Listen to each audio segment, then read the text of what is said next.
We often marvel at the wealth and opulence displayed by the rich and famous of our time, but their fortunes pale in comparison to the legendary wealth of historical figures such as King Solomon and Mansa Musa. Both men are known for their immense wealth, but who among them can truly be called the richest man who ever lived?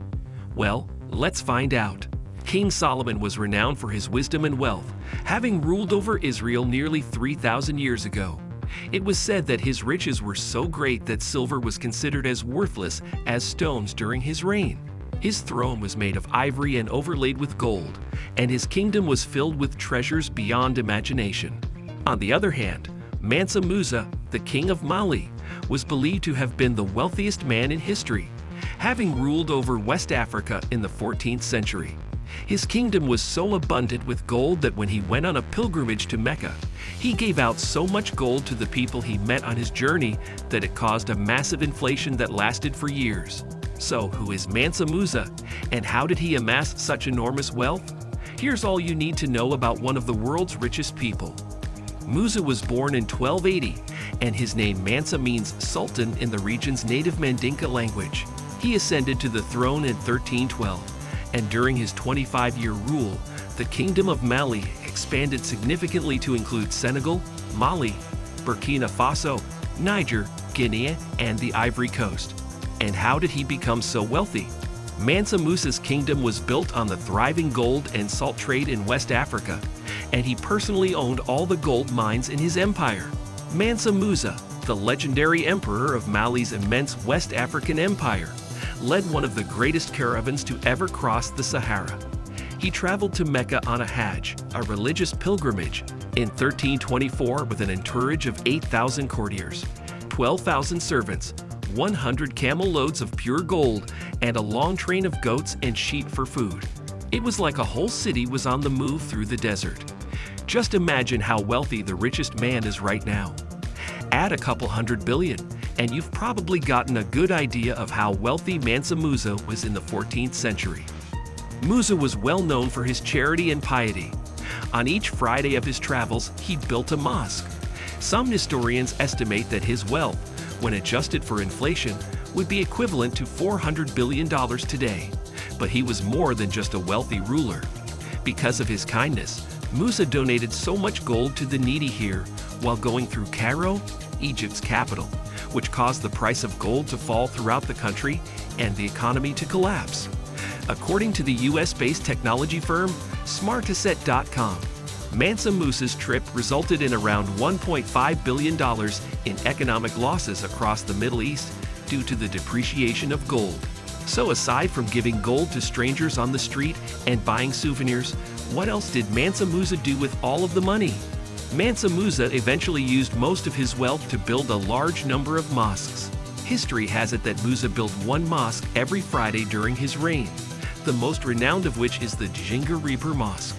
Musa also established a number of universities throughout the kingdom, and many of these old structures, including schools and mosques, are still in existence today.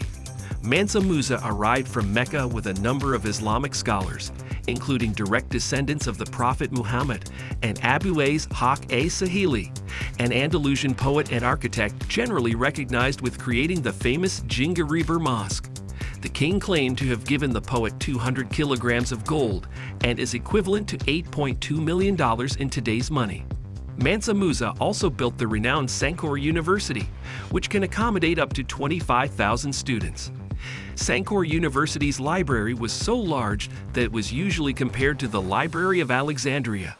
The library is believed to have held up to 1 million manuscripts. Imagine a time when maps were a luxury item, a prized possession of the elite, and only the most powerful and wealthy individuals made it onto their pages. At that time, Mansa Musa I was one of those individuals. His riches were so legendary that they caught the attention of mapmakers in far-off Europe. In fact, Mansa Musa was depicted on the famous 1375 Catalan Atlas, a masterpiece of cartography that showcased the known world of medieval Europe. This was no small feat. It meant that Mansa Musa I's wealth was so excessive and impressive that it demanded recognition from the rest of the world. In short, Mansa Musa I was not just a rich man. He was a symbol of the incredible wealth and power that could be amassed in medieval Africa. What about King Solomon? The Bible is full of stories of great leaders and kings, but few capture the imagination quite like King Solomon. This wise and wealthy ruler succeeded his father, King David, to become the king of Israel, and his reign is still remembered and celebrated today. What made Solomon so remarkable?